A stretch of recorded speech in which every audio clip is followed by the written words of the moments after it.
Hello and welcome to Microsoft Outlook 2010. Calendars.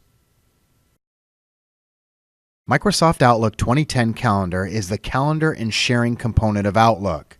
Here we can create and edit appointments and events, organize meetings, view calendars side by side or in layout view, send calendars through email, and even manage other users' calendars.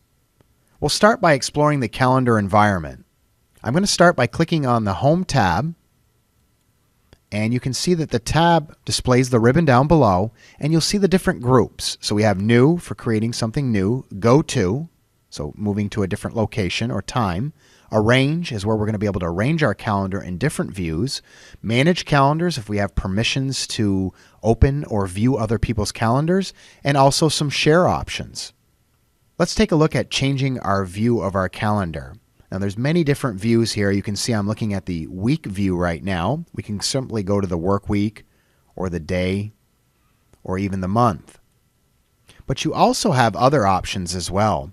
If you look down here on the right, you'll see that there's some other options like normal,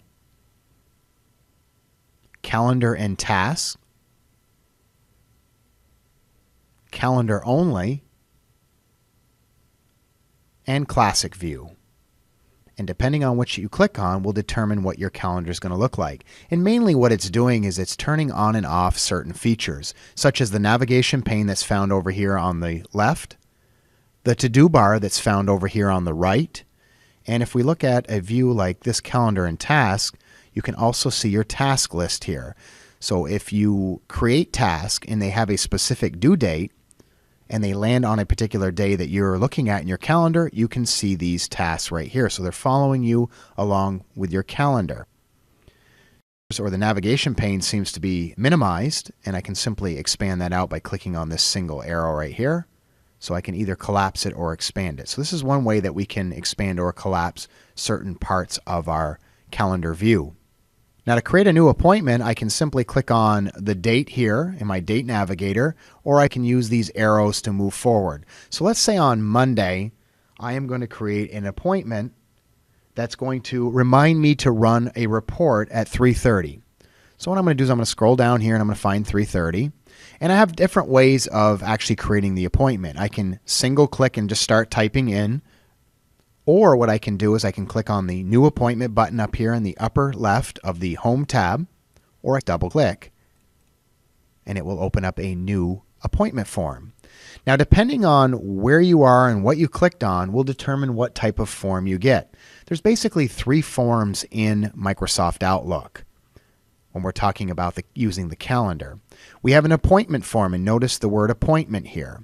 An appointment is something that has a start and an end time to it.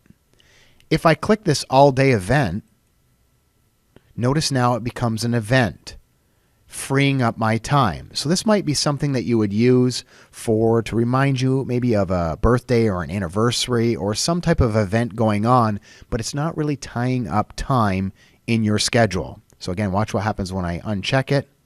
It now is in a specific appointment with a start and an ending time. And notice my calendar is now going to show me as busy. If I click on Invite Attendees, what you're going to find is it's now going to open it up as a meeting form where I can invite others to a meeting. But I'm just going to click on this, and I just want a reminder at 3:30 to run a report. So 3:30, let's say it's going to take me 15 minutes. So I'm going to double click on the 30 here and I'll put in 45. All right, so from 3:30 to 3:45, I want to be reminded to run this particular report. You notice the Save and Close button in the upper left, and notice my report. Let's say, for instance, I need to run this report every week, and I want a reminder that repeats every week. I don't want to have to go to the following Monday and type in this same appointment. So what I'm going to do is I'm going to double click, and this is how we can edit an existing appointment. Double clicking opens up the form, and instead of, like I say, creating a brand new run report appointment, I'm just going to come right over here to the reoccurrence tab, and I'm going to have this reoccur for a period of time. Now, the way the reoccurrence pattern works is there's really three areas that you have to work on. What is the actual time? And this one's from 3:30 to 3:45. And how often does it reoccur? So what's the pattern? Well, is it daily, weekly, monthly, or yearly? And if you click on any of these reoccurring patterns, you will see a difference in the options that are displayed over here on the right. So weekly, is it every Monday? Maybe it's every Monday and Wednesday. Monthly, you got a couple different choices, and the same with yearly as well. So it is going to be weekly, so it's going to reoccur every week on Monday. And then we have our range of reoccurrence. So when does it start and when does it end? If this is going to go on forever, then the no end date will work well. You can only set a specific number of occurrences, or you can end by a specific date by clicking here and looking at the calendar. This is going to end by October 25th. I'm going to say OK. Notice my reoccurrence is labeled right here. Occurs every Monday effective 8/30/2010 until 10/25/2010, and it's going to be from 3:30 to 3:45. I'm going to go ahead and hit save and close. I'm going to open up the month view and just to show you what that looks like.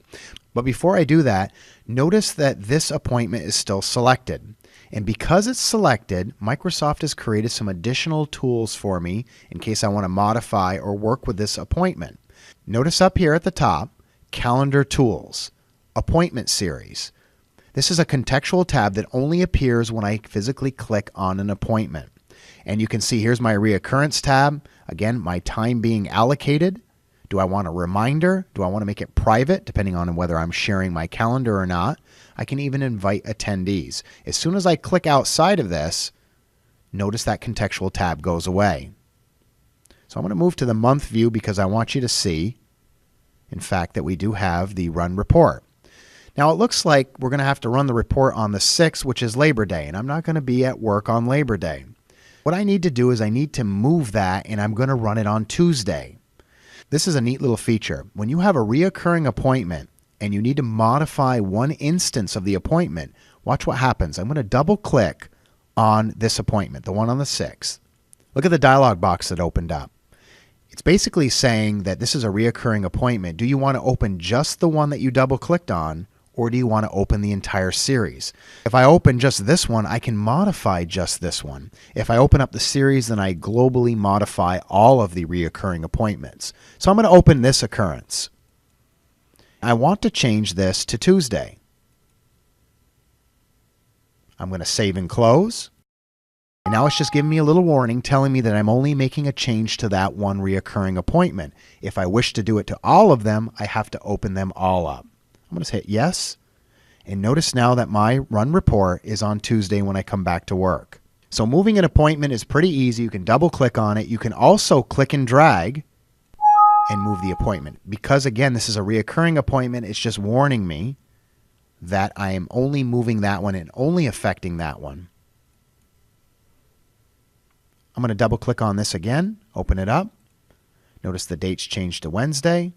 Here is the time. So any of these changes can be made very easily. I can come in and modify this appointment multiple times. And if I don't want the appointment any longer, I can simply just hit the delete key and get rid of this specific appointment. And notice it only removed the one appointment that was here on Wednesday the 8th, but did not affect the other reoccurring appointments. Now, one of the great things here is you can actually share your calendar, and it's very easy to share your calendar with others. Now, if you look over here on my navigation pane over on the left, you'll see that I have some shared calendars. To share my calendar, I simply click on the Share Calendar button located under the Home tab. Click on the To button, invite the people that you would like to share your calendar with. This is a distribution list, which has everybody's name in there. And then I'm going to send it off. It's going to give everybody reviewer or read-only permission. If you look here, I'm going to go back to the week view and back to today. Notice in my navigation pane, I have two shared calendars. If I check the box next to the name, you can see that I have a side-by-side view of my calendar as well as the other person's calendar. One of the new features that we have in Outlook 2010 is the overlay view. As you start clicking on several of these calendars, they can take up quite a bit of room. Notice the arrow on the tab on these other two calendars. If I click on them, notice it overlays these two calendars. I can click on this third one and it overlays this third one as well. So I can view all the appointments in all three calendars but in one view. Now to separate them, it's as simple as clicking on these arrows and moving them back to side-by-side view.